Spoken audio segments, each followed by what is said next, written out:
ভবশান্তিতে আপনাকে স্বাগত জানাই। জয় জয় শ্রী গুরু নিতাই গৌরী সীতানাথ প্রেমানন্দে হরি হরি বল। জয় জয় রাধা গোবিন্দ প্রেমানন্দে হরি হরি বল। জয় জয় সাধু গুরু বৈষ্ণব প্রেমানন্দে হরি হরি বল। বন্দে অহম শ্রী গুরু শ্রীযুত পদ কমলাং শ্রী গুরুন বৈষ্ণবাংশ শ্রীরূপং সাগ্রজাতং সহগণ রঘুনাথং নিত্যং তং সজীবম সাদ্বৈতং সবধূতং পরিজন সহিতং শ্রী চৈতন্য দেবং রাধা কৃষ্ণ পাদং ললিতা শ্রী বিশাখান্বিতমস্য আজানুলম্বিত ভুজৌ কনকাবদাতৌ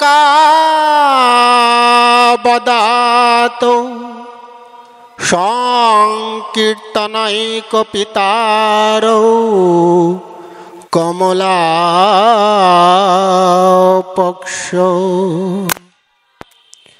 বিশ্বম্ভরৌ দ্বিজবরৌ যুগো ধর্মপালৌ বন্দে প্রিয় জগৎগুরু করুণায় অবতারৌ বন্দে গুরুনীশ ভক্তানীশমীশ অবতারকান তৎপ্রকাশংশ চ তৎশক্তি কৃষ্ণ চৈতন্য সংঘোকম বন্দে শ্রীকৃষ্ণ চৈতন্য নিত্যানন্দৌ সহোদিতৌ গৌড়োদয়ে পুষ্পবন্তৌ চিত্রৌ সন্দৌ তমনুদৌ অনার্পিত চরিণী চিরাত করুণায় অবতীর্ণ কলৌ সমর্পয়িতু উন্নত উজ্জ্বল রসং সভক্তি শ্রিয়ম হরিপুরট সুন্দর দ্যুতি কদম্ব সন্দীপিত সদাহৃদয় স্কন্দরে স্ফুরতু বা শশীনন্দন শ্রাধায় প্রণয় মহিমা কীদৃশ বানাই বাজাদ সাধ্য জনাদ্ভূত মধুরিমা কীদৃশ বা মদীয়া সৌখ্যং সমাদনুদ্ভবত কীদৃশ বেতি লোভা তদ্ভবাড্ড সমজনি শশীগর্ভ সিন্ধু হরিন্দু মায়াতীত ব্যাপী বৈকুণ্ঠ লোকে পূর্ণায় সজ্জে চতুর্ভুহ মধ্যে রূপং যশদ্ভাতি সংকর্ষণাখ্যং তং শ্রী নিত্যানন্দ রামাং প্রপদ্যে সংকর্ষণ কর্ণাপশাই গর্ভোচ্ছাই চপায়ব্ধিশাই শেষাংশ যশাংশ কলা স নিত্যানন্দ রামাং শরণং মমস্তু। পঞ্চতত্ত্বকং কৃষ্ণ ভক্ত রূপ স্বরূপকম ভক্ত অবতারাং ভক্তাখ্যাং নমামি ভক্ত শক্তিকম। তপ্ত কাঞ্চন গৌরঙ্গী রাধা বৃন্দাবনেশ্বরী বৃষভানুসুতাং দেবীং প্রণামামি হরিপ্রিয়ে। নমো ব্রহ্মণ্য দেবায় গো ব্রাহ্মণ হিতায় চ জগদ্ধিতায় শ্রীকৃষ্ণায় গোবিন্দায় নমো নমঃ। ন গুরু অধিকাং তত্ত্ব ন গুরু অধিকাং তপ তত্ত্বজ্ঞান পরম নাস্তি তস্मै শ্রী গুরবে নমঃ। বৃন্দা ওই তুলসী দেব্যৈ প্রিয়া ওই কেশবাস্য চ বিষ্ণু ভক্তি প্রদায়িন সত্যবতায় নমো নমঃ। বাঞ্ছাকল্পতরুভ্যশ্চ কৃপা সিন্ধুর্ভ্যেব চ পতিতানাং পাবনেভ্যো বৈষ্ণভ্যো নমো নমঃ। হরে কৃষ্ণ কৃষ্ণ কৃষ্ণ হরে হরে হরে রাম রাম রাম হরে হরে। হরে কৃষ্ণ কৃষ্ণ কৃষ্ণ হরে হরে হরে রাম রাম রাম হরে হরে। হরে কৃষ্ণ কৃষ্ণ কৃষ্ণ হরে হরে হরে রাম রাম রাম হরে হরে।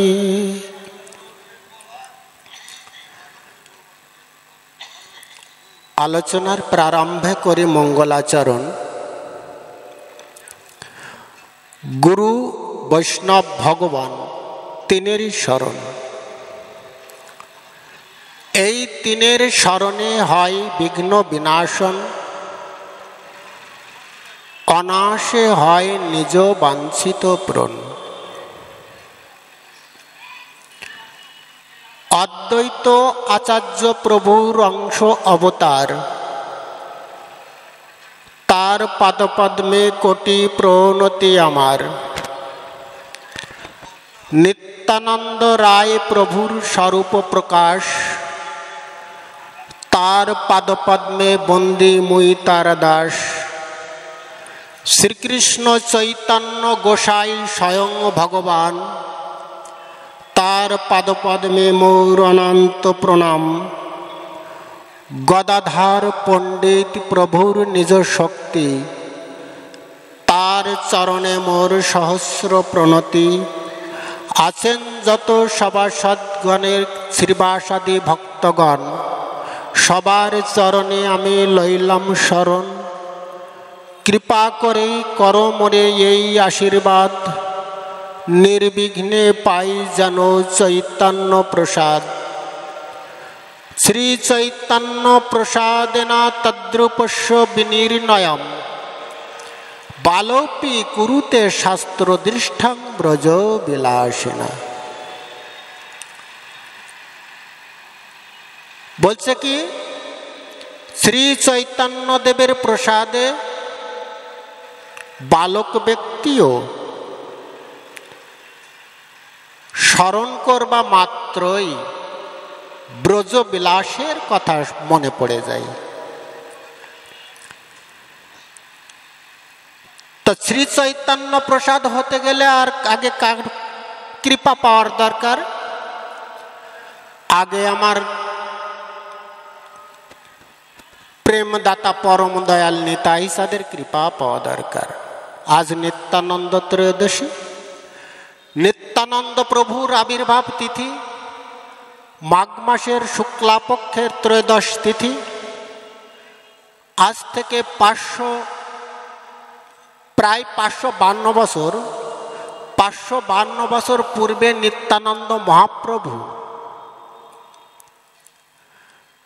বীরভূম জেলার একচক্র গ্রামে হড়াই পণ্ডিতের গৃহে জন্মগ্রহণ করেছিলেন। পিতার নাম হড়াই ওঝা। তিনি শাণ্ডিল্য গোত্রের বন্দ্যোপাধ্যায় বংশজ। তিনি আবির্ভাব হয়েছিলেন পদ্মা গর্ভ সিন্ধু মাঝে, মায়ের নাম পদ্মাবতী। তো তিনি আবির্ভাব হয়েছিলেন, আবির্ভাব হয়ে আজ নিত্যানন্দ প্রভু ছোটবেলায় নাম ছিল কেউ কুবের বলে ডাকত। সেই দাপর লীলার কৃষ্ণ এবং বলরাম, তাদের অঙ্গ কান্তি কেমন ছিল, কেমন জ্যোতি, কোটি সূর্য চন্দ্রের ন্যায়। আচ্ছা বলুন তো, একটা সূর্য উদয় হয়েছে তাই পৃথিবীতে আলোময় হয়ে আছে, আর যদি কোটি কোটি সূর্যের উদয় হয় তাহলে কেমন আলোকিত হয়? তা বলছে সেই দুই জগতে হইয়া সদাই গৌড় দেশে পূর্ব শৈলে করিলা উদয়। আমাদের এই দেশটার নাম হচ্ছে গৌড় দেশ। এই গৌড় দেশের পূর্ব শৈলে অর্থাৎ নবদ্বীপে 1407 সালে 585 খ্রিস্টাব্দে আমার গৌরাঙ্গ প্রভু আবির্ভূত হয়েছিলেন। তো 1407 সালে জন্মের প্রমাণ 1455 হইলা অন্তর্ধান। তো আমার গৌর সুন্দর আবির্ভাব হয়েছিলেন, সেটা চৈতন্য চৈতামৃতে কবিরাজ গোস্বামী কলম দিচ্ছেন কি, সেই দুই জগতে হইয়া সদাই। কোন দুই? দাপর যুগে যে বলরাম এবং রাধা মাধব ছিলেন, কৃষ্ণ, সেই দুই জগতে জগতের কল্যাণের জন্য আজ সদাই হয়ে আজ বাংলার বুকে তথা ভারতবর্ষের বাংলার বুকে আজ নবদ্বীপে উদয় হয়েছেন আমার প্রাণবল্লভ শ্রী গৌর হরি এবং প্রাণদয়াল নিতাই চাঁদ। জয় জয় শ্রী গুরু প্রেমানন্দে হরি হরি বল হরি বল। এই নিতাই চাঁদ, নিতাই চাঁদের অনেক অনেক বর্ণনা। নিতাই কে, তাকে কিভাবে চিনতে হবে, জানতে হবে। আমি অধম, আমার মতো মূঢ় ব্যক্তির পক্ষে নিতাই চাঁদের বর্ণনার মতো ক্ষমতা আমার নেই। তবুও মহাজনদের কথা অনুসারে আমার গুরু কৃপায়, গুরু আশীর্বাদে যেটুখানি আমি জানতে পেরেছি, ততটুকু আপনাদের আস্বাদন করানোর চেষ্টা করব। এই নিত্যানন্দ ছিলেন সত্য যুগে সংকর্ষণ অর্থাৎ অনন্তনাগ শেষনাগ। সত্য যুগে শেষনাগ ছিলেন।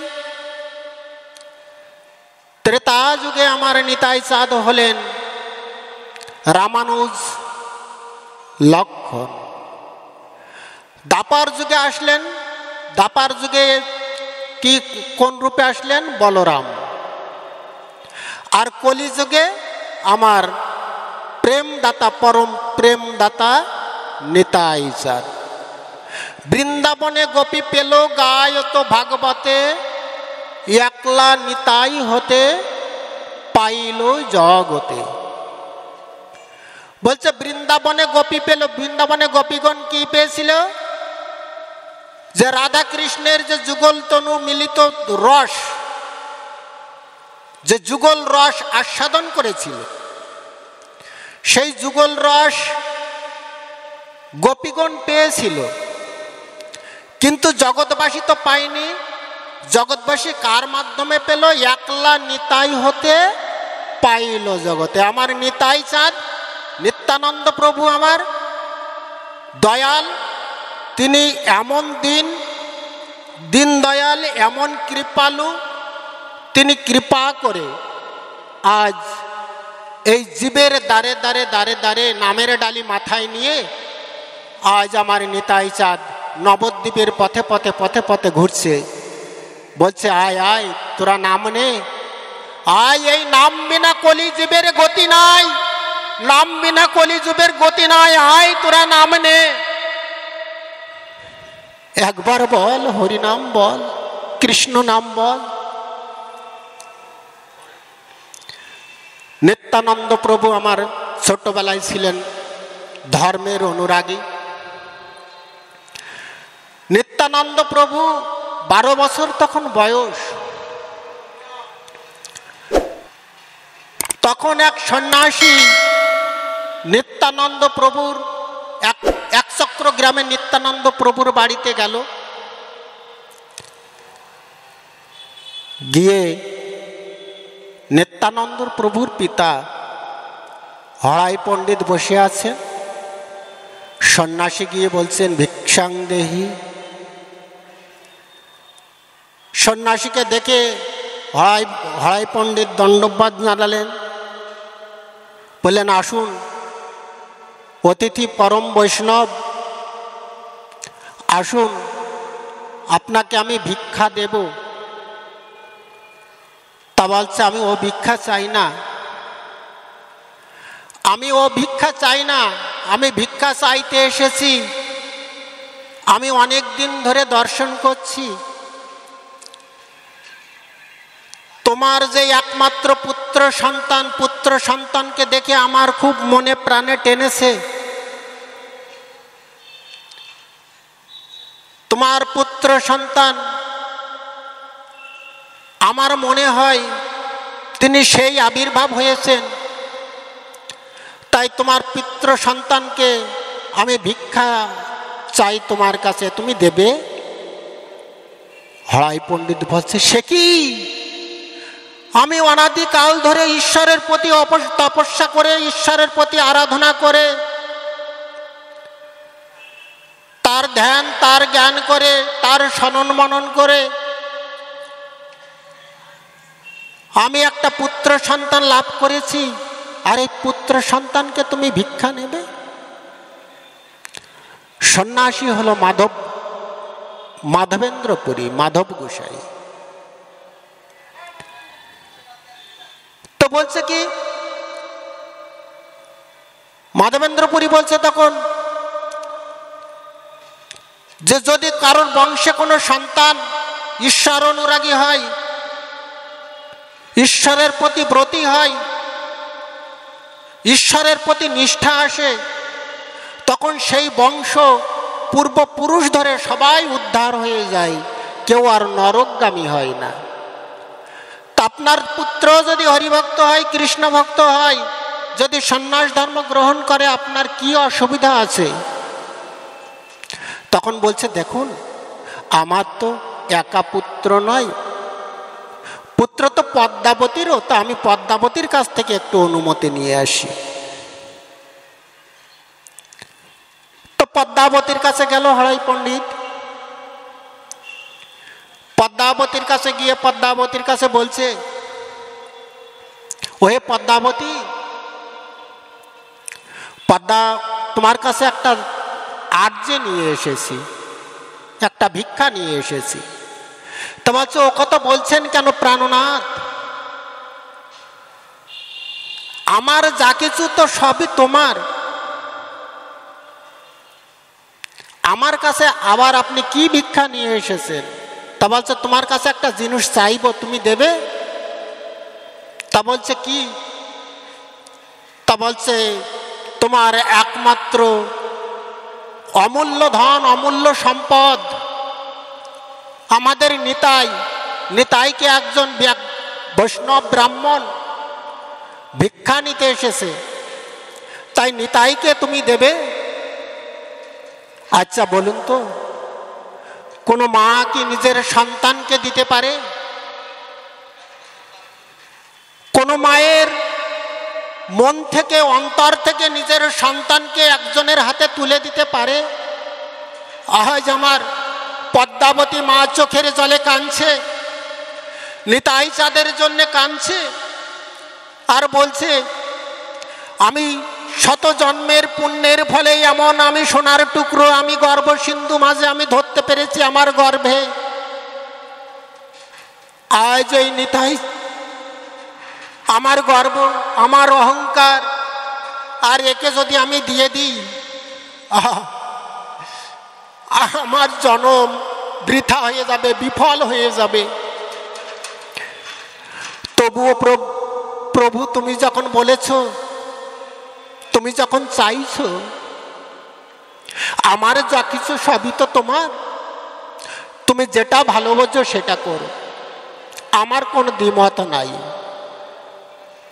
এই কথা বলার পর হয় পণ্ডিত মাধবেন্দ্রপুরীর কাছে গিয়ে বলছে যে প্রভু আপনি ক্ষণকাল অপেক্ষা করুন, আমার পুত্রকে আমি এনে দিচ্ছি। তো অবধূতকে তখন হয় পণ্ডিত এনে দিল মাধবেন্দ্রপুরীর হাতে। মাধবেন্দ্রপুরী তখন নিত্যানন্দ প্রভুকে নিয়ে বহু তীর্থ পর্যটন করলো, রাধে রাধে, বহু তীর্থ পর্যটন করলো। সেই বহু তীর্থ পর্যটনের মধ্যে দিয়ে তার আসল উদ্দেশ্য ছিল,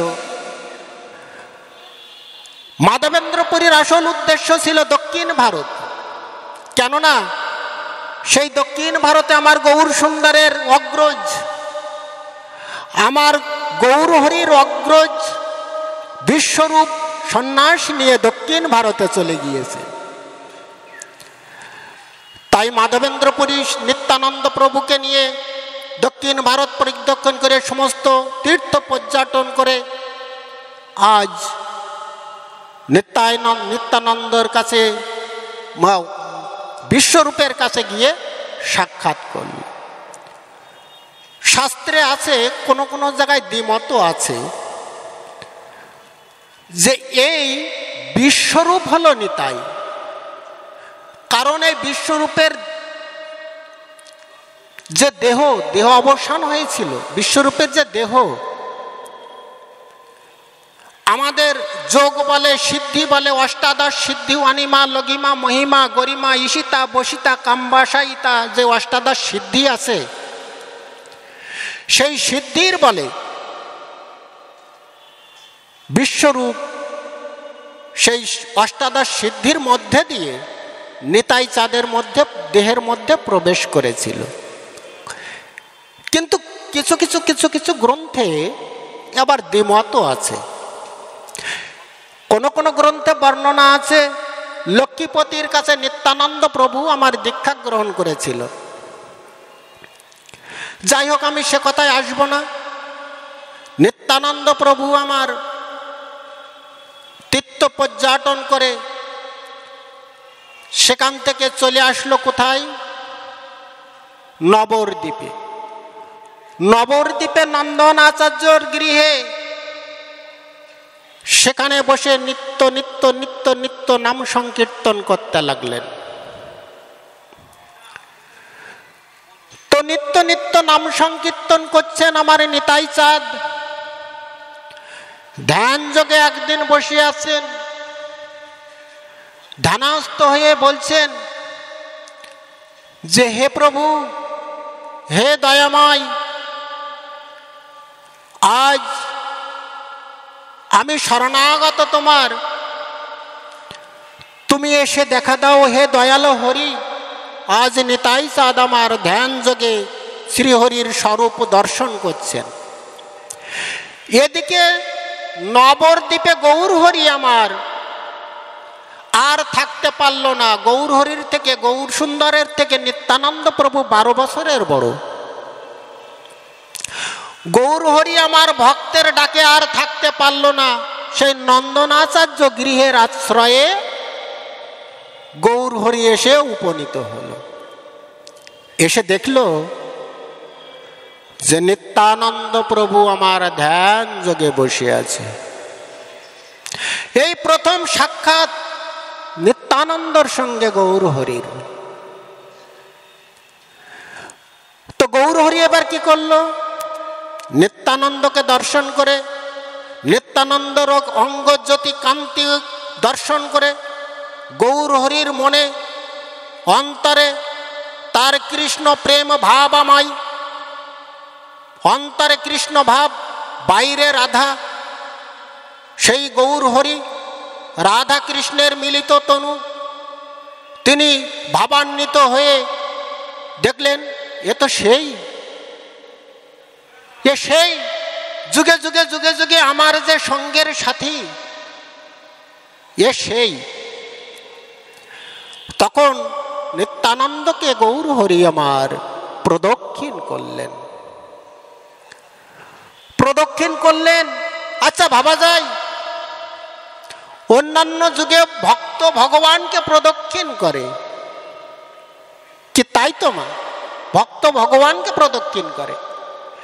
আর এ যুগে গৌর হরি স্বয়ং সম্পূর্ণ ভগবান আমার ভক্তকে প্রদক্ষিণ করছে। জয় জয় শ্রী গুরু প্রেমানন্দ, হরি হরি বল, হরি বল, হরি বল। ভাবা যায়, ভক্ত আমার মাতা পিতা, ভক্ত আমার গুরু, ভক্ত আমার নাম রেখেছে বাঞ্ছা কল্পতরু। ভক্ত আমায় যদি দেয় তাহলে আমি গ্রহণ করি, আমি খাই, আমি বেঁচে থাকি। ভক্ত যদি আমার না দেয় কোনোদিন, সেদিন আমি উপবাসে যাই। তাহলে আজ ভক্তকে গৌরহরি নিত্যানন্দ প্রভুকে প্রদক্ষিণ করলেন। এই সর্বপ্রথম গৌরহরির সঙ্গে নিত্যানন্দ প্রভুর সাক্ষাৎ হলো। নিত্যানন্দ প্রভু আমার গৌরহরির সাক্ষাৎ পেয়ে জনম ধন্য করে গৌরহরির বদনের দিকে তাকিয়ে ধ্যান যোগে জানতে পারলেন এ সেই ব্রহ্ম, যে ব্রহ্ম অনাদিরাদি গোবিন্দ, যে সনাতন, যে ষড়ৈশ্বর্যপূর্ণ ভগবান, সেই ভগবান আমার সামনে আজ দাঁড়িয়ে। এই নিত্যানন্দ প্রভু আমার যুগে যুগে যুগে যুগে তিনি ভগবানের সঙ্গ দিয়েছেন। তিনি সত্য যুগে সঙ্গ দিয়েছেন, ত্রেতা যুগে সঙ্গ দিয়েছেন। ত্রেতা যুগে কিভাবে সঙ্গ দিলেন? রামানুজ লক্ষণ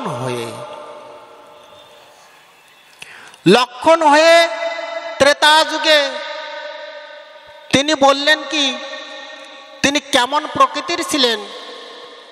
লক্ষণ ছিলেন রামের দাস, ভগবান শ্রী রামচন্দ্রের কিঙ্কর। রামচন্দ্র যদি কোনো সুবিধা অসুবিধা না হয়, সম্পূর্ণ দেখভাল করবার দায়িত্ব গ্রহণ নিজেই করেছিলেন। আজ লক্ষণ যদি না থাকতো, লক্ষণ যদি সঙ্গে না থাকতো, তাহলে ভগবান রামচন্দ্রের কিন্তু রাবণ বধ করা সম্ভব হতো না। কারণ লক্ষণ এমন একজন মহাবীর, এমন তার পরিচয়, এমন তার ভক্তি, এমন তার দৃঢ় তপস্যা। সেই লক্ষণ আমার কি করলেন? মেঘনাদ বধ করবার জন্যে 12 বছর উপবাস, 12 বছর উপবাস ছিলেন। 12 বছর নারী মুখ দর্শন করেননি, 12 বছর ঘুমাননি। এমন কঠোর তপস্যা করে তিনি ভগবান শ্রী রামচন্দ্রকে লোক রক্ষা করেছিলেন এবং মেঘনাদকে বধ করেছিলেন। 12 বছর ঘুমাননি, 12 বছর আহার করেননি, 12 বছর নারী মুখ দর্শন করেননি। ওমা, একথা মানা যায়? 12 বছর নাই ঘুমাননি, সে ভালো কথা। 12 বছর কিন্তু লক্ষণ কিছু খায়নি, একথা মানা যায়? প্রতিদিন তো বন থেকে ফল আরোহণ করা হতো, ফল আনা হতো। সেই ফলগুলো কি হতো? সবাই তো খেত, কিন্তু না। রামচন্দ্র লক্ষণের হাতে দিয়ে বলতো, লক্ষণ ফল ধরো, কোনোদিন খেতে আদেশ করেনি। দাদার আদেশ ছাড়া লক্ষণ এক বিন্দুও চলেনি। আচ্ছা, এগুলো নাই মানা যায়, 12 বছর নারী মুখ দর্শন করেনি, এ কিভাবে সম্ভব? তা বলছে হ্যাঁ, বলছে সঙ্গে তো মা সীতা ছিলেন। বলছে মা সীতা থাকলে কি হবে? মায়ের সীতার বদন কোনোদিন দর্শন করেনি। মায়ের সীতা, মা সীতার চরণ পানে লক্ষণ সর্বদা তাকিয়ে থাকত। তাহলে এই লক্ষণ একদিন রামচন্দ্র রাবণ বধের পরে অযোধ্যা নগরীতে রামচন্দ্র রাজা হবে। রামচন্দ্র রাজা হবে, রামচন্দ্র রাজার সমস্ত আয়োজন হয়ে গিয়েছে। এবার পাশে লক্ষণ ছত্র ধরে দাঁড়িয়ে আছে, লক্ষণ ঘুমাচ্ছে। তখন ভগবান রামচন্দ্র লক্ষণকে বলছে, লক্ষণ আমি রাজা হচ্ছি, এ বোধহয় তোমার মন থেকে তুমি চাইছো না, তুমি অসন্তুষ্ট। তা বলছে কেন কেন হে অগ্রজ? তা বলছে তুমি ঘুমাচ্ছ। তখন এই কথাগুলো বলল যে দাদা আমি 12 বছর ঘুমাইনি। তখন রামচন্দ্রের গুরু বশিষ্ঠ, রামচন্দ্রের গুরু বশিষ্ঠ দেব সেই কথাগুলো বর্ণনা করল। কি যে লক্ষণ 12 বছর ঘুমায়নি। কিভাবে 12 বছর ঘুমায়নি? বলছে বনে যখন তুমি বনে থাকতে তখন 12 বছর যোগ মায়া, যোগ বলে মায়া নিদ্রাকে তিনি পরিত্যাগ করেছিলেন এবং বলেছিলেন যে 12 বছর পর্যন্ত তুমি আমার চোখে আসবে না। এবং তারকাবধ করবার সময়, তারকাবধ করবার পরে বিশ্বামিত্র মুনি রাম লক্ষণের অস্ত্রগুরু, তিনি আশীর্বাদ করেছিলেন তোমরা যা করতে পেরেছ, এই তারকা রাক্ষসী বধ করেছ, এর জন্যে আমি তোমার আশীর্বাদ দিচ্ছি যে তুমি 12 বছর অনিদ্রায় থাকতে পারবে, 12 বছর অনাহারে থাকতে পারবে। তো বলছে 12 বছর অনাহারে কি করেছিল? আমি তো প্রতিদিন ফল নিয়ে আসা হতো, ফল নিয়ে এসে সেই ফলগুলো খাওয়া হতো। তা লক্ষণ বলছে সে ফল আমি কোনোদিন খাইনি দাদা। তো বলছে সেই ফলগুলো কোথায় ছিল, কোথায় আছে, কি করেছো? তা বলছে সেই ফলগুলো তুনের মধ্যে পর্বতের পাদদেশে রেখে এসেছি। তো এইবার ভগবান রামচন্দ্র হনুমানের আদেশ করলো, হনুমান যাও লক্ষণ যে ফলগুলো রেখেছে ফলগুলো নিয়ে এসো। এবার হনুমানজি বলছে, হনুমানজির মনে বড় অহংকার হলো। কি অহংকার হলো? যে সামান্য কটা ফল, সেই ফল আমাকে আনতে প্রভু আদেশ দিচ্ছে। প্রভু আমার এই আদেশ করলো, এ তো সামান্য একটা বানরকে বললে নিয়ে আসতে পারত। আমি পর্বত তুলে নিয়ে আসতে পারি, আমার এমন ক্ষমতা, আর সামান্য কটা ফল আনবার জন্য আদেশ দিচ্ছে প্রভু আমার। তা যাই হোক, প্রভুর আদেশ পেয়ে হনুমান চলল। হনুমান গিয়ে সন্ধান দিল লক্ষণ যে কোথায় কোথায় আছে সেই ফলগুলো। 12 বছর ধরে যে ফল জমানো হয়েছে সেই ফলটা একটা ছোট্ট তুনের মধ্যে। তুন চেনা আছে মা? তুন চেনা যায়? তুন কি জিনিস?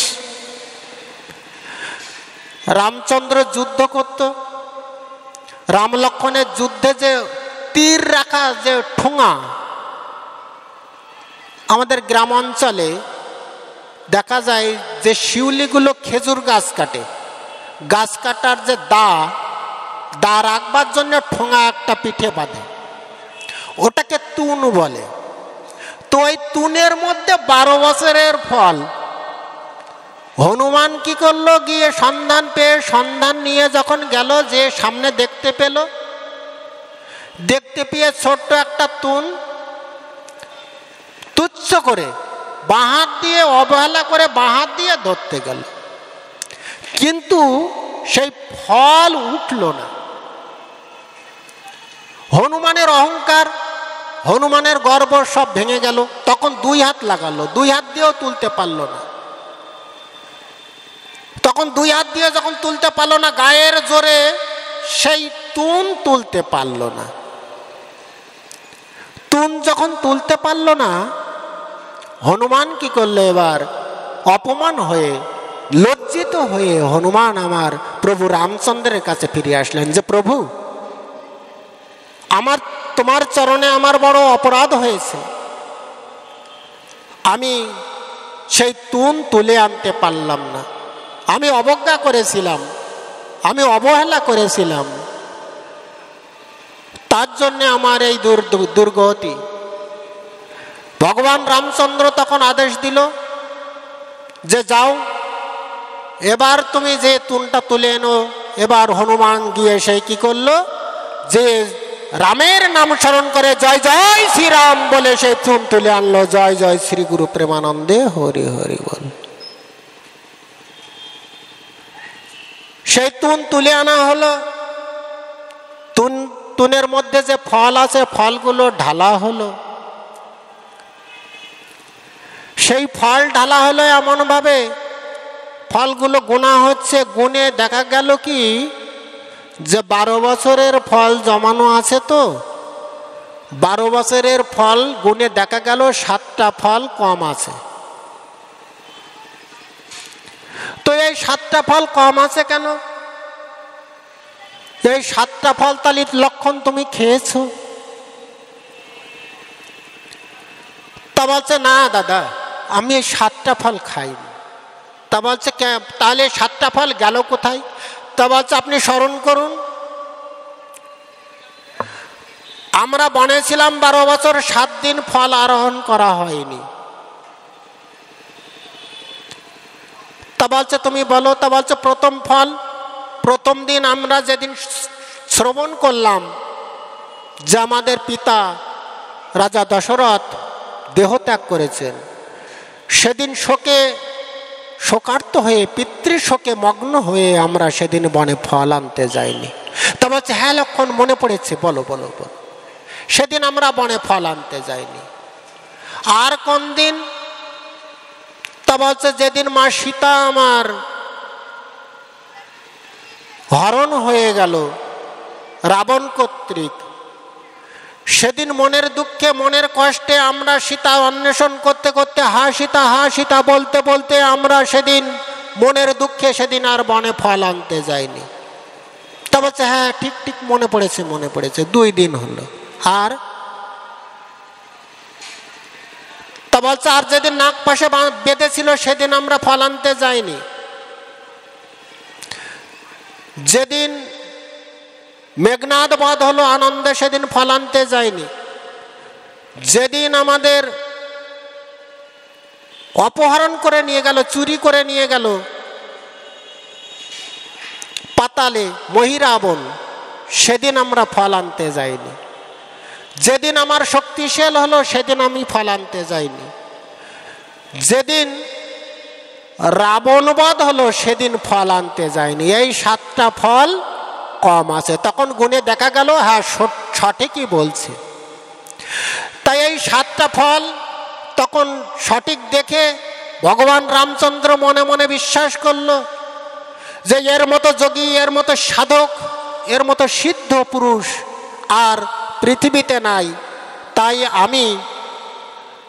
আমি আজ এর অনুজ হয়ে আমি আমার সঙ্গে করে, আমার পারিষদ করে নিয়ে এসেছি। তাই লক্ষণের কাছে বলল, যে লক্ষণের কাছে ভগবান রামচন্দ্র করজোড়ে মিনতি করে বলল যে হে অনুজ, আজ আমি বড় হয়েও তোমার কাছে আমি করজোড়ে প্রার্থনা করছি যে আমি যুগে যুগে যদি আবির্ভাব হই পৃথিবীতে, আমি তার কোনোদিনই তোমাকে ছোট করে আনবো না, আমি সব দিন তোমার বড় করে আনবো। তাই ত্রেতা যুগে অনুজ লক্ষণ, আজ দাপর যুগে আসলো বলরাম বড় ভাই হয়ে। আজ নিত্যানন্দ প্রভু আমার কলিযুগে এসেছেন, কলিযুগের দশা হেরে কলিযুগের জীবের জন্যে তিনি কৃপা করে, দয়াল হরি আমার কৃপা করে এসেছেন একই রূপে, একই স্বরূপে। নিত্যানন্দ রায় প্রভুর স্বরূপ, সে নিত্যানন্দ রায় এসেছেন আজ কলিযুগে। আমরা নিত্যানন্দ প্রভুর একটা ভজন আস্বাদন করি।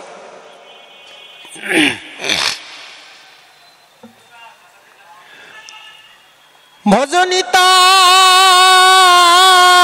গৌর রাধের শ্যাম, জপ হরে কৃষ্ণ হরে রাম। ভজনিতাই ভজ নিতাই ভজ, নিতাই ভজলে গৌর পাবে, ভজ ভজ নিতাই ভজ। আরে ভজ নিতাই, বল নিতাই, কর নিতাই, জপ নিতাই, বল নিতাই, কর নিতাই, খাও নিতাই, পাও নিতাই। নিতাই ভজলে গৌর পাবে, ভজ ভজ নিতাই ভজ। নিতাই ভজলে গৌর পাবে, গৌর পেলে ব্রজে যাবে। নিতাই ভজলে গৌর পাবে, গৌর পেলে ব্রজে যাবে। গৌর পেলে ব্রজে যাবে, ব্রজে রাধা কৃষ্ণের চরণ পাবে। গৌর পেলে ব্রজে যাবে, ব্রজে রাধা কৃষ্ণের চরণ পাবে। গৌর হে গৌর হে গৌর হে গৌর হে।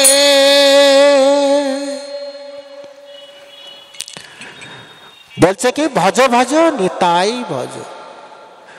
নিতাই না ভজলে গৌর পাওয়া যাবে না, আর গৌর না পেলে ব্রজে যাওয়া যাবে না। তাই আগে নিতাই চাঁদকে ভজতে হবে, নিতাই চাঁদের করুণা পেতে হবে, নিতাই চাঁদকে চিনতে হবে, জানতে হবে কে নিতাই। একদিন সপ্তম মুল্লুকের জমিদার হিরণ্য দাসের পুত্র রঘুনাথ দাস আমার নিত্যানন্দকে অবজ্ঞা করেছিল। কিভাবে? যে নিতাই চাঁদের কাছে না গিয়ে সরাসরি গৌরের কৃপা পেতে গিয়েছিল। রঘুনাথ দাস কি করলো? রঘুনাথ দাস গৌরহরির সংস্পর্শে গিয়ে গৌরহরির কৃপা পাওয়ার জন্যে রঘুনাথ দাস আমার বারংবার যেতে লাগলো। গৌরহরি যতবার রঘুনাথ দাস গৌরহরির কাছে যায়, গৌরহরি ততবার রঘুনাথ দাসের আবার ফিরিয়ে দেয় সংসারে। এইভাবে যেতে যেতে যেতে যেতে একদিন শুনলো, একদিন সেই রঘুনাথ দাসের বাড়িতে মন্দিরের পূজারী সে বলল, আরে আরে মূর্খ, তুই গৌরহরির কাছে বারবার যাচ্ছিস, কেন যাচ্ছিস? গৌরহরির তো কৃপা করবার পাত্র নন। পাত্র একমাত্র কৃপা করতে পারে, পরম দয়াল, পরম প্রেম ভক্তি প্রদান করতে পারে একমাত্র প্রভু আমার নিতাই চাঁদ। তা সেই নিতাই চাঁদের শরণাপন্ন হয়। তখন এই কথা শ্রবণ করে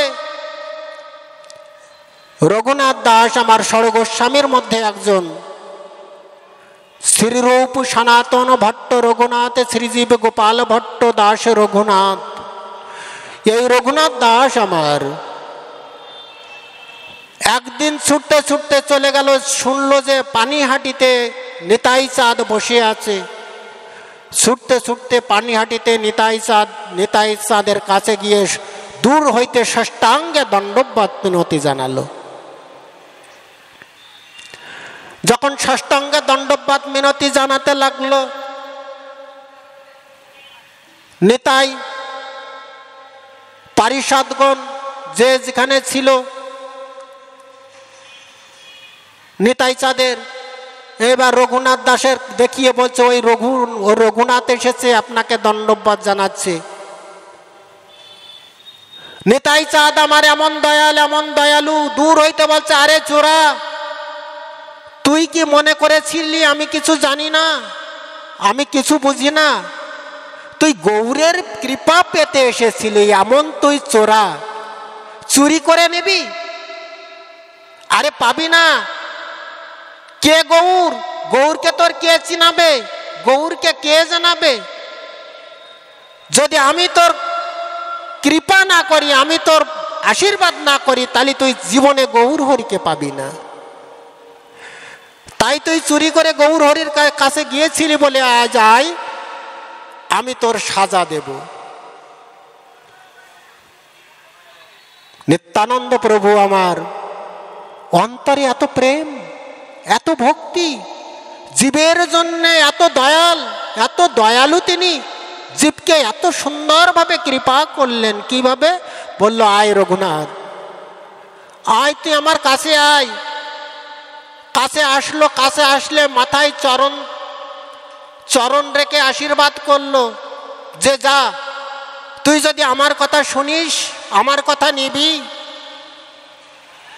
এই আমার যত পারিষদগণ যত আছে সবার তুই চিড়া, দধি, মিষ্টি, কলা ইত্যাদি তুই ভোজন করাবি। এই যদি তুই দণ্ড যদি দিতে পারিস, তাহলে তুই গৌরের কৃপা পাবি, যা। এইবার রঘুনাথ দাস আমার আনন্দে, সাজা শুনে আনন্দে বলছে, এই যদি প্রভু আমার সাজা হয়, তাহলে আমি যুগে যুগে যুগে যেন এই সাজা আমি বহন করতে পারি। রঘুনাথ দাস আনন্দে তার ভৃত্য পাঠিয়ে দিল। ভৃত্য পাঠিয়ে দিয়ে এইবার কি করলো, সেই পানিহাটিতে চিড়া, দধি, কলা ইত্যাদি সমস্ত ভোগের আয়োজন করে সেখানে চিড়া মহোৎসব শুরু করলো নিত্যানন্দর আদেশে। আজ সেখানে এই কথা শ্রবণ করে সেই পানিহাটিতে চিড়া মহোৎসব শুরু হলো। এই কথা শ্রবণ করে সেই নগরে নগরে যত মানুষ ছিল, যত জ্ঞানী গুণী, যত পণ্ডিত, যত বিজ্ঞ মানুষ ছিল, যত ভক্ত ছিল, সবাই এসে কি করলো, সেই পানিহাটিতে এসে আশ্রয় নিল। পানিহাটিতে এসে তখন সেই নিত্যানন্দ প্রভুর সেই চিড়া মহোৎসবে সবাই হাজির হয়ে, এবার যখন আস্তে আস্তে লোক যখন আসতেই থাকলো, বহু লোকে ভরপুর হয়ে গেল, তখন আবার বাজার থেকে কেউ কেউ চিড়া কলা বিক্রি করতে লাগলো। চিড়া কলা বিক্রি করতে লাগলো। চিড়া কলা বিক্রি করলে এবারে অন্যজন কেনে, যে কেনে, যার কাছ থেকে কেনে আবার তাকে খাওয়ায়। এইভাবে পানিহাটিতে চিড়া মহোৎসব হলো রঘুনাথ দাসের সাজা দণ্ড মহোৎসব। আজও সেইখানে চলে। প্রত্যেক বছর বছর রঘুনাথ দাসের দণ্ড মহোৎসব হয়। আপনারা পুণ্যবান ব্যক্তি যদি সেখানে যেয়ে থাকেন, দর্শন করতে পারবেন। তো রঘুনাথ দাস আমার নিতাই চাঁদের কৃপা প্রার্থী হয়ে রঘুনাথ দাস গৌর চরণে নিজেকে সমর্পণ করল। রঘুনাথ দাস গৌর চরণে নিজেকে সমর্পিত করে বলছে, প্রভু আমার আদেশ করুন, আমার কি করণীয়, কি কর্তব্য।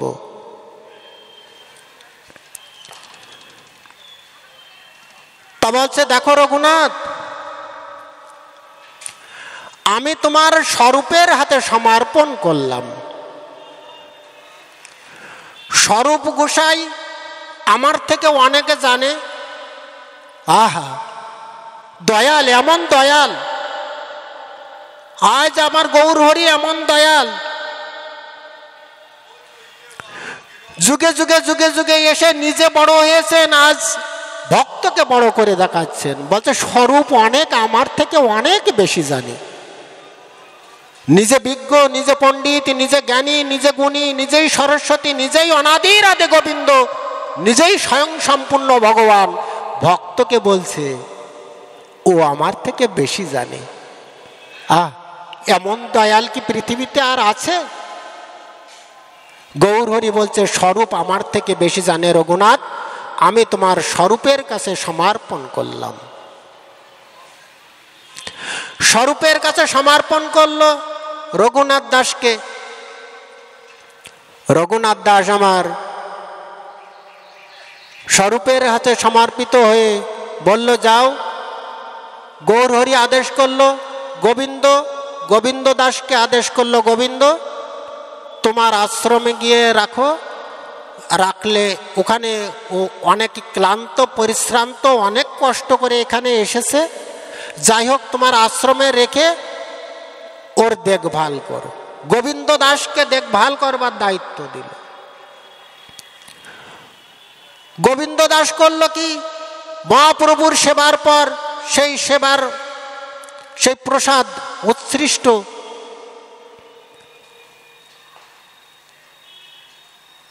এনে গোবিন্দ ঘোষ আমার রঘুনাথ দাসকে দিল। রঘুনাথ দাস ভগবানের গৌর হরির প্রসাদ পেয়ে আনন্দে মত্ত রায়ে কৃষ্ণ প্রেমে উন্মাদিত হয়ে নাচতে শুরু করলো। জয় জয় শ্রী গুরু প্রেমানন্দ হরি হরি বল। কৃষ্ণের অধামৃত এমন সুন্দর, গৌর হরির অধারামৃত এমন সুন্দর। ভক্তপদ রজ, ভক্তপদ জল, ভক্ত ভুক্তাবাসী, সেই তিন মহাবল। এই তিন মহাবলের যদি স্বল্প কৃপা হয়, তবেই সে প্রেমানন্দে নৃত্য করে, হরিনাম গায়। জয় জয় শ্রী গুরু প্রেমানন্দে হরি হরি। আজ রঘুনাথ দাস আমার গৌর হরির প্রসাদ পেয়ে আনন্দে কৃষ্ণ প্রেমে মত্ত হতে লাগলো। এইভাবে কিছুদিন চলতে লাগলো। এইভাবে চলতে চলতে চলতে চলতে গৌর হরি দেখছে রঘুনাথ দাসের কৃপা করবার দরকার। রঘুনাথ দাস কি করলো, গৌর হরি তার অন্তরে ভাব জাগিয়ে দিল। রঘুনাথ দাস সে গোবিন্দ ঘোষের আশ্রয়ে আর না থেকে জগন্নাথ ধামের সিংহদুয়ারে দাঁড়িয়ে ভিক্ষা করতে লাগলো। গৌর হরি অন্তর্যামী ভগবান আমার গোবিন্দ ঘোষের কাছে, গোবিন্দ দাসের কাছে জিজ্ঞাসা করছে, হে গোবিন্দ, আমার রঘুনাথ কি করছে? তো হচ্ছে, প্রভু আপনার চরে মিনতি জানাই, রঘুনাথ আর এখানে আর সেবা নিচ্ছে না, প্রসাদ নিচ্ছে না। তো কোথায়? তা বলছে ওই সিংহদ্বারে বসে দাঁড়িয়ে, সিংহদ্বারে দাঁড়িয়ে ভিক্ষা করে যা কিছু হয় তাই সেই প্রসাদ আকারে গ্রহণ করে। গৌর হরি আমারও বলছে, যাক, কৃষ্ণকে কৃপা করল, বিষয়ে গর্ত হইতে ওর টেনে তুলে কৃষ্ণকে কৃপা করল। গৌর হরি এ কথা যখন বলল, বলছে ভিক্ষা করে খাওয়া বৈষ্ণবের আসল কর্তব্য। আকিঞ্চন হয়ে ভিক্ষা করা। এখন যখন গৌরহরি এই কথা বলল, সিংহদ্বারে দাঁড়িয়ে রঘুনাথ দাস আমার ভিক্ষা মেগে খাই। এইভাবে কিছুদিন চলতে চলতে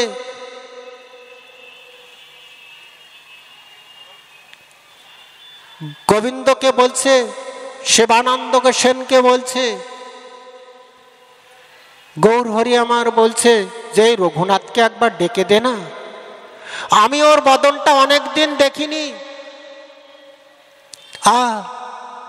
আজ ভক্ত ভগবানের দর্শন করবার জন্য আজ ভক্ত আকুল প্রার্থনায় আকুল কাকুতি মিনতি নিয়ে ধ্যান করে যোগ করে বসে থাকে ভগবানকে পাওয়ার জন্যে। আজ ভগবান বলছে আমি ভক্তকে দেখিনি। এ কি প্রেম, এ কি দয়াল।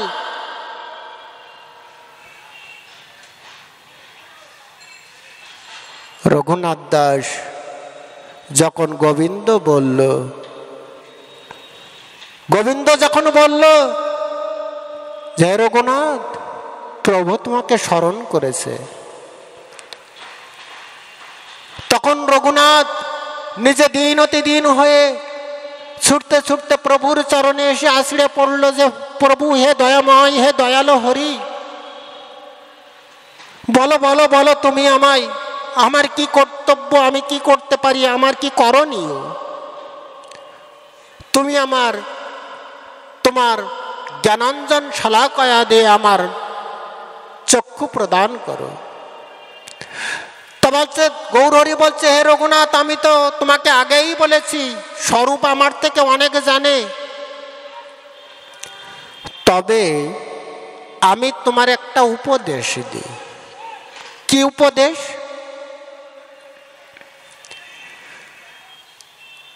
তা বলছে গ্রাম্য বার্তা না কহিবে, গ্রাম্য না শুনিবে, ভালো না খাইবে, ভালো না পরিবে,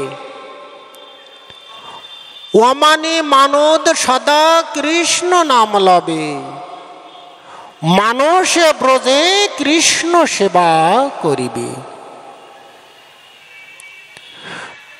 গ্রাম্য বার্তা না কহিবে, গ্রাম্য কথা না শুনিবে। আজ এই ভাগবতী আসর, আজ এই হরিবাসর, নিত্যানন্দ প্রভুর আবির্ভাব তিথি, নিত্যানন্দ প্রভুর এই আবির্ভাব তিথিতে আজ এই যে নিত্যানন্দ প্রভুর বর্ণনা,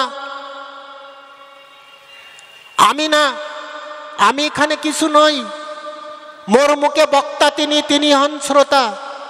আমার মুখে আমার বক্তা হয়ে আমার গুরু, আমার দয়াল, আমার হরি আমাকে বলাচ্ছেন, তাই আমি বলছি। আমার কোনো দয়াল, আমার কোনো ইয়েতে হাত নেই, আমার কিছু করণীয় নেই। তাই নিত্যাই চাঁদের কথা শ্রবণ করে আজ নিত্যানন্দ ত্রয়োদশী যারা পালন করছেন তাদের জন্ম ধন্য, ধন্য নিত্যানন্দ পরিবার, ধন্য একচক্র গ্রাম, ধন্য হরাই পণ্ডিত, ধন্য পদ্মাবতীর গর্ভ, হে ধন্য পৃথিবী। আজ এই নিতাই চাঁদের মতো প্রভু আজ তুমি প্রদান করেছো, আজ আমরা পেয়েছি, নিত্যানন্দ প্রভুকে পেয়েছি। এটা আমাদের পরম পাওয়া, আমাদের পরম পাওয়া।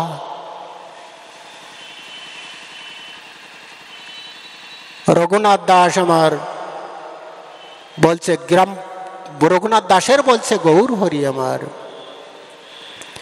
গ্রাম্য বার্তা না কহিবে, গ্রাম্য না শুনিবে। গ্রাম্য কথা শোনা যাবে না, সাংসারিক কথা শোনা যাবে না। আমরা কি করি? আমরা সংসারী, সংসারবদ্ধ। সংসারের মধ্যে চলতে চলতে আমরা হরির নাম, ঈশ্বরের নাম, ভগবানের নাম সম্পূর্ণ ভুলে গিয়েছি। তারপরে যারা ধর্মকে আচরণ করে, ধর্মচারীর মধ্যে বহুত কর্মনিষ্ঠ, কোটি কর্মনিষ্ঠর মধ্যে এক জ্ঞানী শ্রেষ্ঠ, কোটি জ্ঞানীর মধ্যে একজন মুক্ত, কোটি মুক্ত মধ্যে এক সুদূর লাভ কৃষ্ণ ভক্ত। কৃষ্ণ ভক্ত নিষ্কাম নিষ্কিঞ্চন, অতএব শান্ত, ভক্তি মুক্তি সিদ্ধি কামী সকলই অশান্ত। আজকে আমরা ভক্ত হয়েছি। ভক্তদের মধ্যে আমাদের অনেক দ্বিচারিতা আছে। আমি যেখানে এসে ওখানে বসেছিলাম, প্রভুপাদ আমার বলছিলেন, আমার খুব ভালো লাগছিল প্রভুপাদের কথা। আজ আমরা নিজেকে ভক্ত মনে করি, ভক্ত মনে করি আমি গৌড়ীয়, আমি ইস্কনবাসী, আমি মায়াপুরবাসী, আমি নবদ্বীপবাসী, আমি নীলাচলবাসী, আমি বৃন্দাবনবাসী। ও সহজিয়া ধর্ম পালন করে, ও সংসার ধর্ম পালন করে, ওর সঙ্গে আমরা মিশবো না। কেন এই দ্বিচারিতা? এই দ্বিচারিতা থাকবে কেন? সনাতন ধর্মে গৌরহরি তো আমার ও নিয়ে আসেনি, ও কথা তো বলেনি। গৌরহরি আমার বলেছেন, কিবা ন্যাসী কিবা শূদ্র বিপ্র কেন নয়, যেই কৃষ্ণ তত্ত্ববেত্তা সেই গুরু হয়। যে আমার হরি কথা বলবে, আমার গৌরহরির কথা বলবে, আমার প্রভু নিতাই চাঁদের কথা বলবে, যে কৃষ্ণ কথা বলবে, সেই আমার গুরু। জয় জয় শ্রী গুরু প্রেমানন্দে, হরি হরি বল, হরি বল। এই তো ধর্ম। আমরা কি করি? ভেদাভেদ করে রেখেছি। এর হাতের ছোঁয়া খাওয়া যাবে না, ওকে দর্শন করলে দণ্ডপাত করা যাবে না। এ দ্বিচারিতা কেন? গৌরহরি কথা বলেনি, বলেছে নমেই ভক্ত চতুর্বেদী নন মদ ভক্ত সপাচ প্রিয় তস্মৈ দং তত গ্রাহ্য সচ পূজ্য যথাহম। নমেই ভক্ত চতুর্বেদী, চতুর্বেদী ব্রাহ্মণ যারা চারটে বেদ প্রতিদিন অধ্যয়ন করে, সে আমার প্রিয় নয়। মদ ভক্ত সপাচ প্রিয়, আমার ভক্ত যদি মুচিও হয়, রাধে রাধে, অপরাধ নেবেন না, জাত তুললাম। আমার ভক্ত যদিও মুচিও হয়, তাহলে সে আমার প্রিয়। এখানে জাতের কোনো ভেদ নেই, বর্ণের কোনো ভেদ নেই, কে কি আহার করলো কোনো ভেদ নেই, কে কি পোশাক পরলো কোনো ভেদ নেই। আমরা বাইরে মালা তিলক করলাম, আমরা মালা জপলাম, নিরামিষ আহার করলাম, মনে করলাম নিজেকে বড় মনে করলাম, আমি বড় মাপের ভক্ত। অন্য ভক্তদের উপরে আমি প্রতি আমার যদি ঘৃণা, আমার যদি বিদ্বেষ আসে, তাহলে আমি সেই ভক্তের আসন থেকে ছিটকে যাব, নিজেকে ভক্ত দাবিই করতে পারবো না। এর নাম বললে, হরিনামের মধ্যে থাকলে, কৃষ্ণ কথা শ্রবণ করলে, ভাগবত আস্বাদন করলে, মহাপ্রভু বলে গিয়েছেন চৈতন্য চরিতামৃতের 20 পরিচ্ছেদে, অন্তলীলার 20 পরিচ্ছেদে বর্ণনা করা আছে, কি চেদ দর্পণ মার্জনং ভব মহাদাবাগ্নি নির্বাপনম শ্রেয় কৈরব চন্দ্রিকা বিতারণং বিদ্যাবধু জীবনম প্রতিপাদম পুণ্যামৃত আস্বাদনম পর বিজয়তে শ্রীহরি সংকীর্তনম। হরিনাম করলে কি হয়? ভাগবত আস্বাদন, হরিকথা আস্বাদন করলে কি হয়? চিত্তরূপ দর্পণ পরিমার্জিত হয়। চিত্তরূপ দর্পণ চেদ দর্পণ মার্জনম। আচ্ছা, চিত্তরূপ দর্পণ কিভাবে পরিমার্জিত হয়? আমাদের দেহে যে চিত্ত মন আছে, এই মনটা নোংরা আবর্জনায় ভরে আছে। কিরকম ভাবে? যেমন সমতল দর্পণ, আয়না যদি আপনি রেখে দেন, আয়নার উপরে ধুলাবালি পড়বে, তাই না? তাহলে সে আয়নাটা তো পরিষ্কার করতে হবে, নইলে আমার প্রতিবিম্বটা তো আমি দেখতে পাবো না। কি বাবা, দেখতে পাবো? তাহলে সে আয়নাটা পরিষ্কার করতে হবে। হরিনাম শ্রবণ করলে, হরিনাম আস্বাদন করলে কি হয়? চিত্তরূপ দর্পণ পরিমার্জিত হয়। চিত্তরূপ আমার দেহের মধ্যে চিত্ত মানে মন রূপে যে আয়না আছে, সেই আয়নাটা স্বচ্ছ হয়, আয়নাটা পরিষ্কার হয়। কিভাবে? অনুরাগের সাবান মাখিয়ে যদি কোনো ভক্ত তার চিত্তকে পরিষ্কার করতে পারে, তাহলে তার মন পরিষ্কার হয়। আপনার মন পরিষ্কার হয়েছে কিনা আপনি কিভাবে বুঝবেন? সনাতন ধর্ম সাক্ষাৎ দর্শন, সাক্ষাৎ দর্শন, একটা দার্শনিক মতবাদ। আপনার মন পরিষ্কার হয়েছে কিনা আপনি কিভাবে বুঝবেন? আমার মন পরিষ্কার হয়েছে কিনা আমি ধ্যান করব। যখন ধ্যান যোগে বসে আমার শ্রীহরির মূর্তি যখন আমি দর্শন করব, শ্রীহরির মূর্তি, রাধা মাধবের মূর্তি আমি যখন দর্শন করব, আমার দর্শন করতে গিয়ে আমি একবার নিচে থেকে শুরু করব।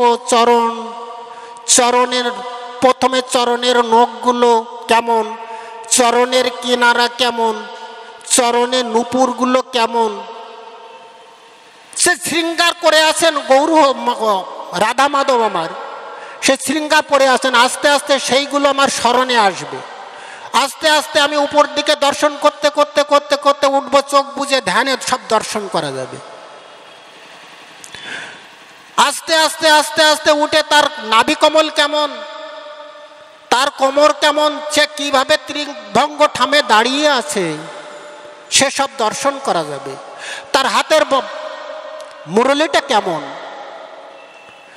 সব কিছু দর্শন করা যাবে। তারপরে তার মাথাটা কেমন, তার মুখটা কেমন দেখতে, তার চূড়াটা কেমন, সব কিছু দর্শন করা যাবে। ধ্যান যোগে যে এই গোবিন্দের বদন দর্শন করতে পারে তার চিত্ত পরিষ্কার হয়ে গেছে, তার মন পরিষ্কার হয়ে গেছে, নইলে নয়।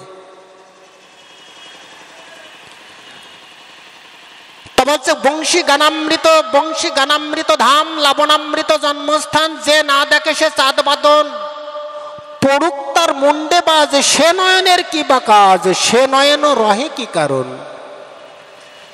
বংশী লাবণামৃত জন্মস্থান, যে ওই চাঁদ বদন যে দর্শন করেনি সে নয়নের কোনো কাজ নেই। তাহলে আমরা কি করি, চিত্তরূপ দর্পণটাকে পরিমার্জিত করতে পারি না। আমরা আজ এই সনাতন মতবাদের মধ্যে থেকে হিন্দু হিন্দু বলে আজকে আমরা নিজেদের পরিচয় দিচ্ছি, কিন্তু এই ভেদাভেদ যতদিন থাকবে, গৌরহরি আমার এটা দেখিয়ে গিয়েছেন যে এসো সবাই মিলে একবার কৃষ্ণ বলো, জয় জয় শ্রী গুরু, সবাই মিলে গুরু বলো, সবাই মিলে হরি বলো। এখানে কোনো জাতিভেদ নেই, এখানে কে জাতি কি, সে কি আচরণ করে কোনো ভেদ নেই। আসুন আমরা সবাই মিলে একটু হরিনাম করি, একটু নাম বলি মা, সবাই মিলে হাতে তালি দিয়ে।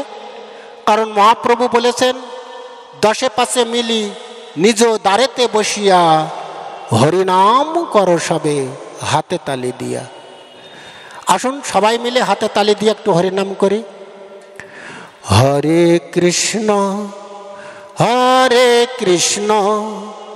কৃষ্ণ কৃষ্ণ হরে হরে, হরে রাম রাম রাম হরে হরে, হরে কৃষ্ণ কৃষ্ণ কৃষ্ণ হরে হরে, হরে রাম রাম রাম হরে হরে, হরে কৃষ্ণ কৃষ্ণ কৃষ্ণ হরে হরে, হরে রাম রাম রাম হরে হরে, হরে কৃষ্ণ কৃষ্ণ কৃষ্ণ হরে হরে, হরে রাম রাম রাম হরে হরে।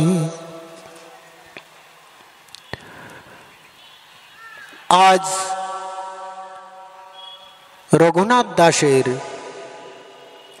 মহাপ্রভু যখন উপদেশ দিল, কি উপদেশ, যে গ্রাম্য না কহিবে, গ্রাম্য না শুনিবে, ভালো না খাইবে, ভালো না পড়িবে, অমানি মানদ সদা কৃষ্ণ নাম লবে, মানুষে ব্রজে রাধা মাধবের সেবা করিবে। আজ সেই কথা শ্রবণ করে রঘুনাথ দাস আমার মনের মধ্যে কৃষ্ণ প্রেম কৃষ্ণ ভক্তি নিয়ে গৌরহরির শ্রেষ্ঠাঙ্গে দণ্ডবাদ জানিয়ে রঘুনাথ দাস আমার ওখান থেকে চলে আসলেন। রঘুনাথ দাস এসে সেই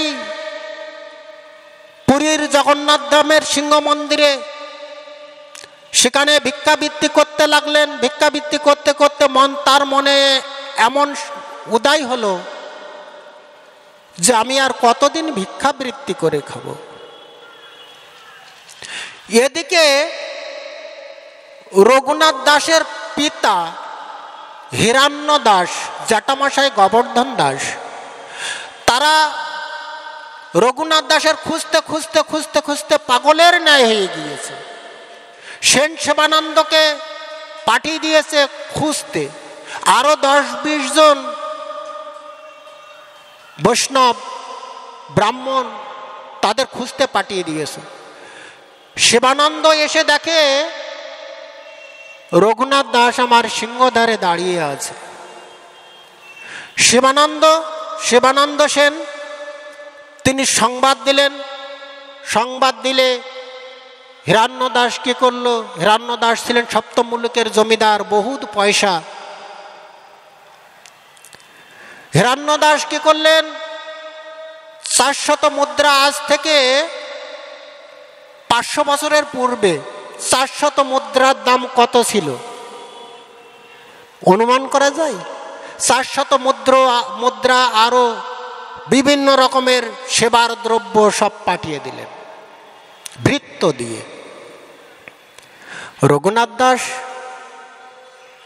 দাঁড়িয়ে আছে সিংহদ্বারে। এমন সময় তাদের ভৃত্য এসে রঘুনাথ দাসকে দেখে বলল যে আপনার পিতা আপনাকে পাঠিয়ে দিয়েছে। রঘুনাথ দাস প্রথমে ওইগুলো নিচ্ছিল না, পরে মনে করলো আমি তো গৌরহরির সেবা দিতে পারবো। সেই পয়সাগুলো নিল। পয়সাগুলো নিয়ে কি করলো? গৌরহরির নিমন্ত্রণ করে গৌরহরির খেতে দিতে লাগলো, সেবার কাজে লাগাতে লাগলো। গৌরহরির সেবা দেয় 1 দিন 2 দিন দিতে দিতে দিতে দিতে রঘুনাথ দাসের মনে গৌরহরি আমার সদাই হলেন। রঘুনাথ দাস অন্তরে বলতে লাগলেন যে বিষয়ীর অন্ন খেলে মলিন হয় মন, বিষয়ীর অন্ন আমি নিয়ে আমি ভগবানের সেবা কাজে লাগাচ্ছি, এতে মন মলিন হয়। হ্যাঁ, যে সেবা দিচ্ছে তারও মনে মালিন্যতা আসে, যে দান করেছে তারও মনে মালিন্যতা আছে, যে সেবা পায় তারও মালিন্যতা হয়। তাই কি করলেন? সে পয়সা দান করে দিলেন, গরিব ব্রাহ্মণদের দান করে দিলেন, ওখানে যারা থাকে তাদের দান করে দিলেন। দান করে কি করলেন? রঘুনাথ দাস আমার অন্তরে এত কৃষ্ণ প্রেম, এত ভক্তি, সব সর্বক্ষণ হরিনাম সংকীর্তনে মেতে থাকলেন। গৌরহরি আমার এক গুঞ্জামালা, একটা পাথর প্রতিদিন প্রণাম করে, নাসিকায় ঘ্রাণ গ্রহণ করে। সেই গুঞ্জামালা পাথর এসে রঘুনাথকে দান করলো। রঘুনাথ সেই গুঞ্জামালা পাথরকে প্রতিদিন পূজা করতে লাগলো। পূজা করে রঘুনাথ দাসের আর কিন্তু ভিক্ষা করা হলো না। দেহ চলবে কি করে?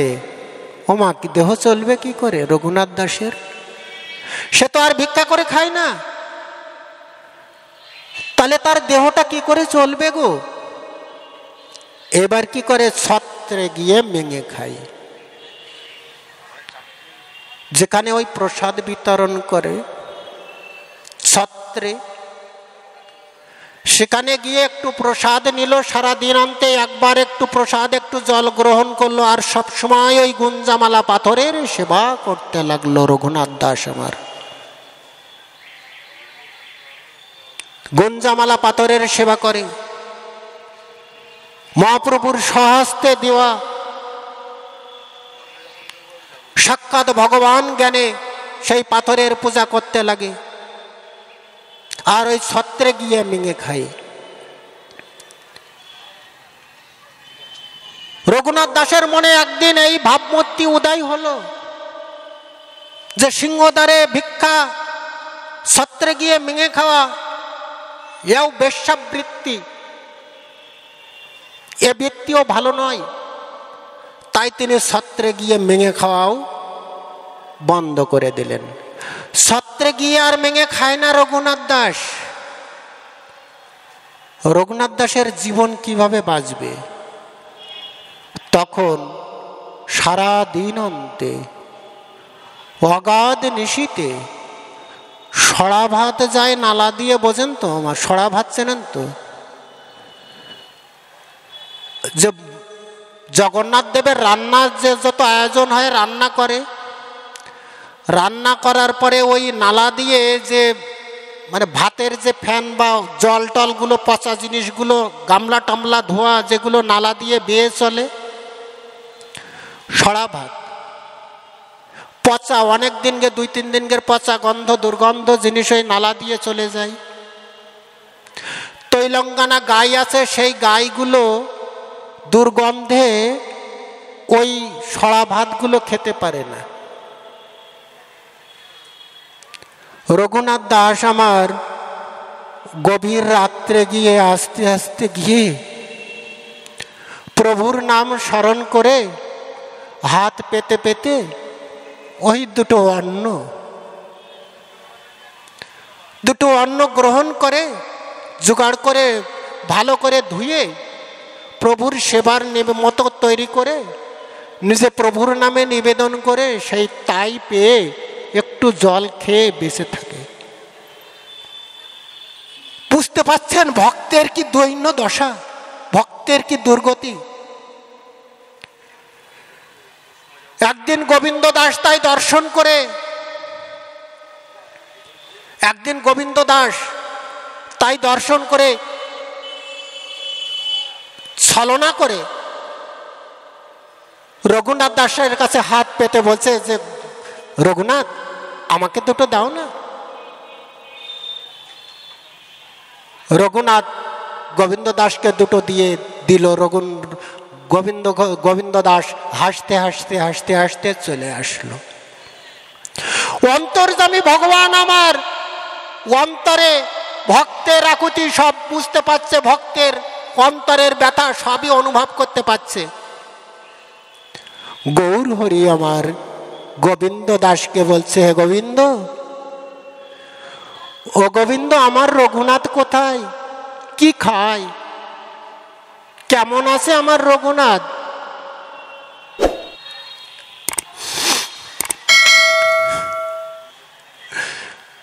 গোবিন্দ দাস বলছে, প্রভু, রঘুনাথ দাসের চরম অবনতি। বলছে কেন? তা বলছে ছত্রে গিয়ে আর মেঙেও খায় না। নালা দিয়ে যে সড়া ভাত যায়, তৈলাঙ্গনা গাই যা না খায় দুর্গন্ধে, সেই সড়া ভাত সে আঁচল পেতে, কাপড় পেতে, হাত পেতে ধুয়ে খাওয়ার মতো ধুয়ে টুয়ে গুছিয়ে নিয়ে খাওয়ার মতো তো প্রস্তুত করে তারপরে সে খায়। মহাপ্রভু অন্তর্যামী ভগবান অন্তরে সব জানেন, তবুও ভক্তের কাছে জিজ্ঞাসা করছেন। এবার গোবিন্দ দাস এই কথা বললে মহাপ্রভু একদিন নিশীতে নিভৃতে আস্তে আস্তে আস্তে আস্তে চললো গোবিন্দ দাসকে নিয়ে। চলো তো দেখে আসি রঘুনাথ দাস আমার কি করছে, আমার রঘুনাথ কি করছে। ভাবা যায় ভক্ত যায় ভগবানের স্থানে, আর আজকে ভগবান যাচ্ছে ভক্তের ডাকে। জয় জয় শ্রী গুরু প্রেমানন্দে হরি হরি বল।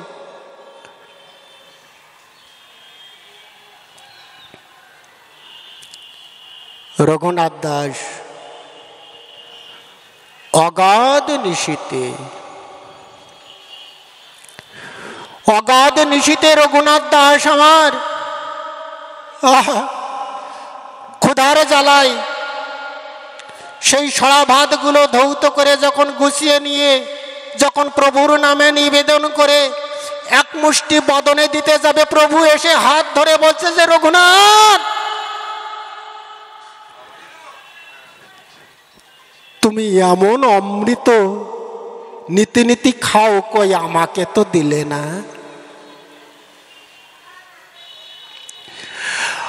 আজ কি করলো ভগবান, যে অনাদির আদি, যার বিষয় বৈভব এত, যে সর্ব ঐশ্বর্যপূর্ণ ভগবান, এ পৃথিবীতে যা কিছু আছে সবই তো তার। সেই ভগবান আমার রঘুনাথ দাসের কাছে হাত পেয়ে বলছে, যেহেতু মহামহাপ্রসাদ, এই মহামহাপ্রসাদ রঘুনাথ তুমি আমাকে দাও। রঘুনাথ দাস আমার দেখছি আমি ভগবানকে কিভাবে আমি এগুলো দেব। রঘুনাথ দাসের অপেক্ষা না করে মহাপ্রভু আমার কিছু নিল, নিয়ে একবার মুখে দিয়ে আর একবার নিতে গেল। গোবিন্দ দাস তার হাত ধরে এঁটে দিল, বুঝে প্রভু আর নেবেন না। তবে গৌর হরি আমার সেই প্রসাদ পেয়ে আনন্দে কৃষ্ণ প্রেমে উন্মাদ হয়ে গৌর হরি নাচতে লাগলো আর বলতে লাগলো, রঘুনাথ তুমি নীতি নীতি এই মহাপ্রসাদ গ্রহণ করো। এমন প্রসাদ, এমন অন্ন আমি আর জীবনে কোনোদিন খাইনি।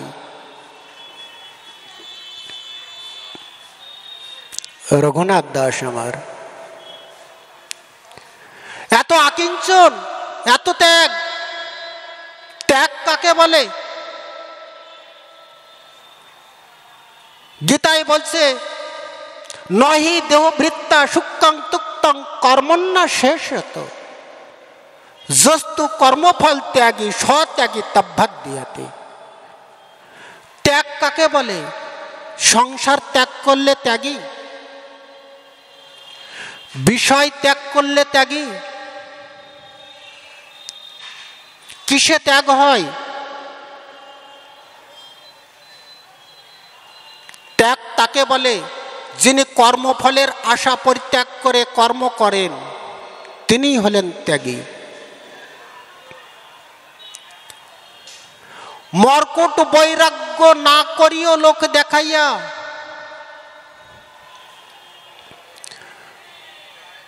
সদা সংসার ভুঞ্জ অনাসক্ত হইয়া।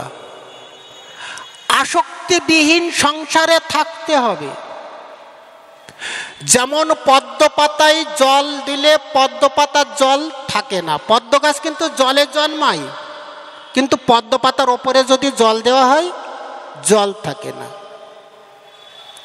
নিষ্কিঞ্চন হয়ে সংসারে থাকতে হবে। সংসারের সমস্ত কিছুই গোবিন্দের বলে, ভগবানের দেওয়া বলে ভগবানের কাছে সমর্পণ করে থাকতে হবে।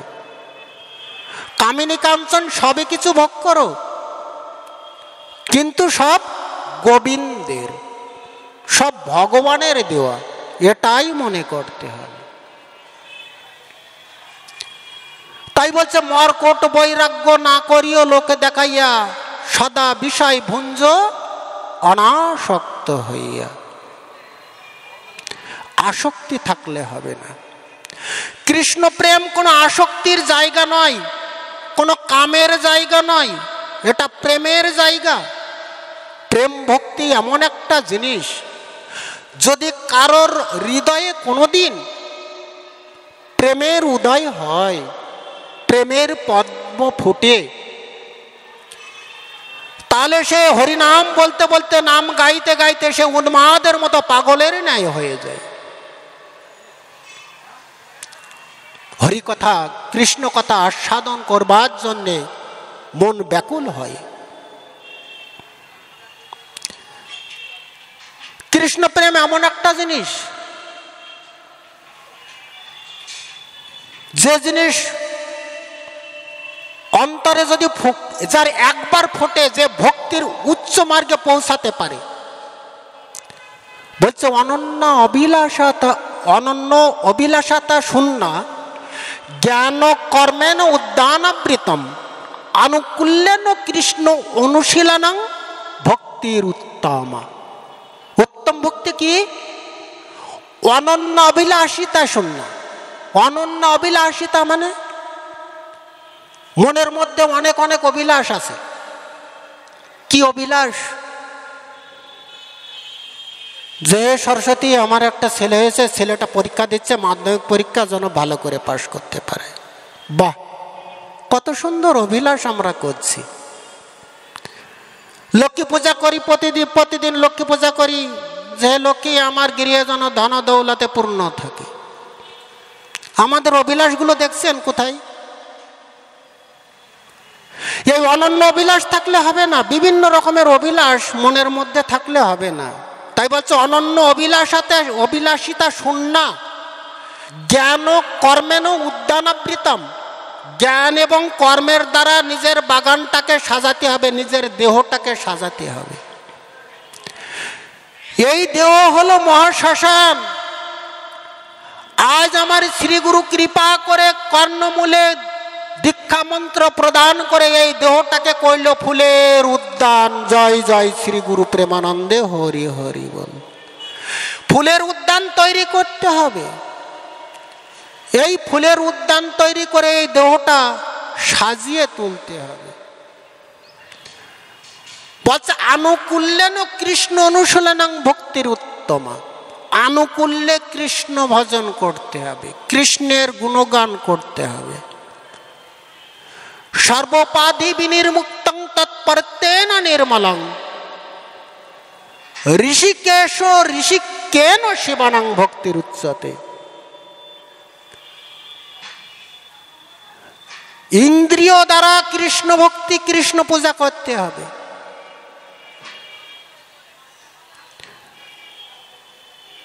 তাই বলছে কি যে সমস্ত সবকিছু পরিত্যাগ করো, নিজের দেহ ইন্দ্রিয় দ্বারা ভগবানের কাছে সমর্পণ করো। গীতায় বলছে অর্জুনকে ভগবান শ্রীকৃষ্ণ যৎ করোসি যৎ তপস্যসি যৎ করোসি যদেশ্লাসি যজুহসি দদাথি যৎ তপস্যসি কৌন্ত তৎকুরুষ্য মদার্পণম। যৎ করোসি যদেশ্লাসি যজুহসি দদাসি যৎ। তুমি যা কিছু করো, যা কিছু খাও, যা কিছু দান করো, যা কিছু তপস্যা করো, যা কিছু যজ্ঞ করো, সব আমাকেই অর্পণ করো। আর কি করো? মনমানা ভাব মদ ভক্ত মজ্জাদি মাম নমস্কুরু মামে বৈশ্যসি সত্যান্তে প্রতিজনে প্রিয়সি মে। মনমানা ভাব, আমার মতো হও। আচ্ছা, ভগবানের মতো কি করে হব? আমরা একটা মানুষকে দেখে আমরা তাকিয়ে থাকি, আহ মানুষটা দেখতে কি সুন্দর, তাকে দর্শন করে আমরা মুগ্ধ হয়ে যাই। আচ্ছা, ওই মানুষটা যে তৈরি করেছে, মানুষটা দেখে আমরা মুগ্ধ হই, আর মানুষটা যে তৈরি করেছে না জানি সেই অনাদির আদি গোবিন্দ দেখতে আরো কত সুন্দর, আমরা কোনোদিন অন্তরে ভেবে দেখি না। বলছে মনমানা ভাবো, আমার মতো হও, আমার মতো চরিত্রের হও। বলছে এই সব আমার মতো গুণী হও। কেমন গুণ? কৃষ্ণের 50টা সদ্গুণ। বলছে এই সব গুণ হয় বৈষ্ণব লক্ষণ, সব কহা না যাই করি দিগদর্শন। কৃষ্ণ ভক্তের বৈষ্ণব শরীরে কৃষ্ণ ভক্তে কৃষ্ণ গুণ সকলই সঞ্চরে। বলছে আমার মতো হও, মনমানা ভাব মদ ভক্ত, আমার ভক্ত হও। আচ্ছা, ভগবান শ্রীকৃষ্ণ যিনি ষড়ৈশ্বর্য পূর্ণ, তার কিছু অভাব আছে মা? তার কিছু অভাব আছে?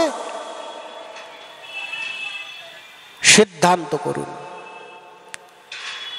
তিনি বলছেন কেন আমার মতো ভক্ত হও, আমার ভক্ত হও, আমার ভক্ত হও, এ কথাটা বলছেন কেন? যে সবকিছু তৈরি করতে পারলো তার ভক্তের অভাব আছে? কিন্তু না, আগে ভক্ত তৈরি হতে হবে। ভক্তাধীন ভগবান, ভক্তের ডাকে ভগবান আসে। একদিন নারদ মুনি ত্রৈলোক্য খুঁজতে খুঁজতে খুঁজতে খুঁজতে শ্রীহরিকে পাচ্ছে না। নারদ মুনি বিনা যন্ত্রে সর্বক্ষণ হরি গুণগান গায়, শ্রীহরিকে পাচ্ছে না। খুঁজতে খুঁজতে খুঁজতে খুঁজতে এসে দেখে একটা হরিনাম হচ্ছে, সেই জায়গায় এসে প্রভুকে দর্শন পেয়েছে। প্রভুকে বলছে, প্রভু আমি ত্রৈলোক্য খুঁজলাম, সমস্ত জায়গায় খুঁজলাম, কোথাও পাচ্ছিলাম না, তা আপনি এখানে এসেছেন। তা বলছে নারদ, দেখো, নাহং তিষ্ঠামি বৈকুণ্ঠে যোগিনাং হৃদয়ং নচ মদ ভক্ত যত্র গায়ন্তি তত্র তিষ্ঠমি হে নারদ।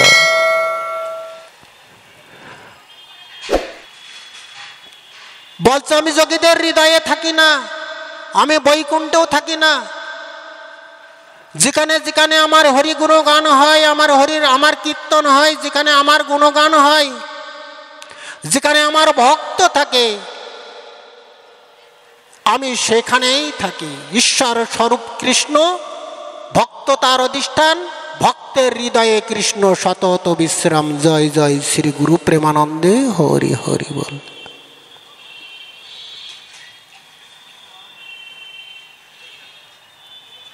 তাই ভক্তের হৃদয়ে ঈশ্বর বসবাস করেন।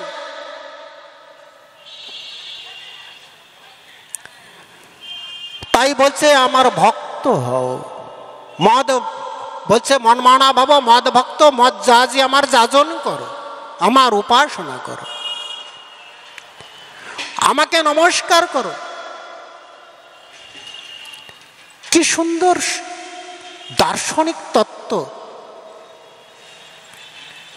আজ এই খেলাঘর মাঠে এতদিন ধরে, আজ 7 দিন, কতদিন, 18 দিন না 24 দিন, কতদিন দাদা, 18 দিন ধরে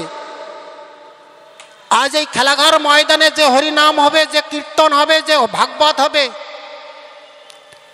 না জানি এই পুণ্যাত্মারা যারা এই আয়োজন করেছেন, এত সুন্দর একটা হরিনামের আসর, একটা হরিবাসর, একটা ভাগবতীয় আসর, এই পুণ্যাত্মারা আজ এত সুন্দরভাবে একটা আয়োজন করেছেন। না জানি এদের পুণ্য কত কত জন্মের সঞ্চয় হচ্ছে, এরা কত কত সৌভাগ্যবান। আর এই হরিকথা, ভাগবত কথা আস্বাদন করে, এই হরিনাম শ্রবণ করে আজ আমার মতো পাপী তাপী এখানে আসতে পেরে ভক্তের চরণধুলি অঙ্গে মেখে আজ ধন্য হয়ে যাচ্ছি। এই সমস্ত সব কৃপা আজ এই হরিভক্তি প্রদায়নী সবার যত সদস্যবৃন্দ আছে সবার। জয় জয় শ্রী গুরু প্রেমানন্দে হরি হরি বল, হরি বল।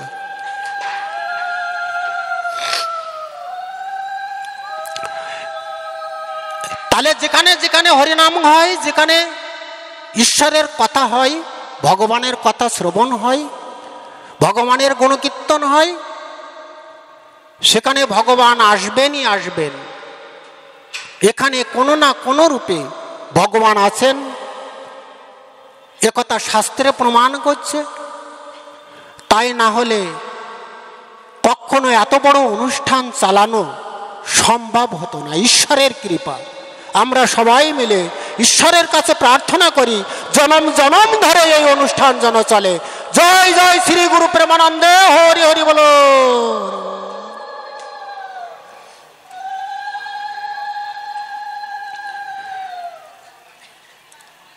তাহলে দেখছেন ত্যাগ কাকে বলে? রঘুনাথ দাস কোথায় ছিলেন? জমিদারের ছেলে। আজ রঘুনাথ দাস আমার, আজ রঘুনাথ দাস ত্যাগ করতে করতে এমন একটা জায়গায় পড়েছে, যে জায়গায় পড়লে, যে জায়গায় গেলে জীবের, যে চরণে আশ্রয় নিলে জীবের আর কোনো যাওয়া আসার আর আকাঙ্ক্ষা পূরণের কোনো ইচ্ছা থাকে না, যাওয়া আসার কোনো আর ইচ্ছা থাকে না। যে চরণ প্রাপ্তি হলে পরে জীবের আর যাওয়া আসা পৃথিবীতে বন্ধ হয়ে যায়। আজ রঘুনাথ দাস সেই চরণ আশ্রয় করে হরিনাম সংকীর্তন করতে লাগলেন। এই রঘুনাথ দাসের নিত্যানন্দ প্রভুর কৃপায় আজ রঘুনাথ দাস এত বড় বিষয়ী ছেলে হয়েও বিষয়ী ঘরে জন্মগ্রহণ করেও কৃষ্ণ প্রেম ভক্তি পেল। এ আমায় নিতাই চাঁদের কৃপা, নিতাই চাঁদ আমার কৃপা করে জীবের জন্যে এত সুন্দর সুন্দর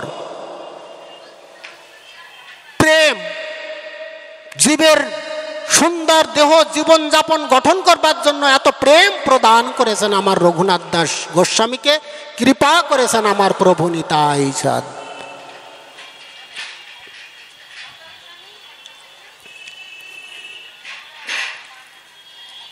নিতাই চাঁদ আজ নিত্যানন্দ ত্রয়োদশীর দিনে নিতাই গুণগান না করলে মানে বলতে আমার এত ভালো লাগছে, আমি নিজেই অনুভব করতে পারছি না যে আমি কি বলবো। নিতাই আমার আজ জীবের কলিজীবের দশা হেরে কলিজীবের দ্বারে দ্বারে এসে নাম বিতরণ করছেন, আয় আয় আয় তোরা নাম নে আয়, কিন্তু আমরা নিচ্ছি না কেন? বলছে দূরমতি অগতি শত সতেমতি নাহি সুকৃতির লেশ গো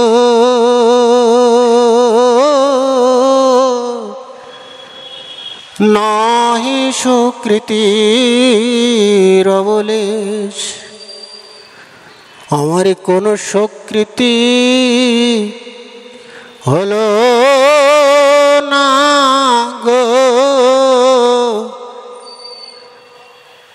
ওরে বলো বলো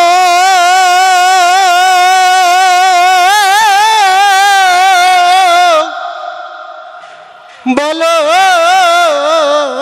প্রভু